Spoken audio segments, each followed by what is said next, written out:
Hello, in this video I'm gonna show you how to rotate the screen on HP Chromebook 14A.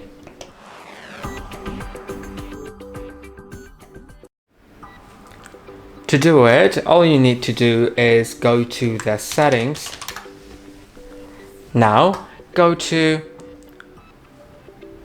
the device, display, and you'll find orientation. Now you can set it to like 90 degrees or something else. It doesn't give you a confirmation, so you basically, if you want to go back, it's not like on other operating systems where it gives you a confirmation, and if you don't approve that change, it reverts itself back to the previous state after 15 seconds. Here you need to do it manually.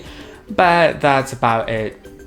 I hope it was helpful, and don't forget to like and subscribe. See you in the next one.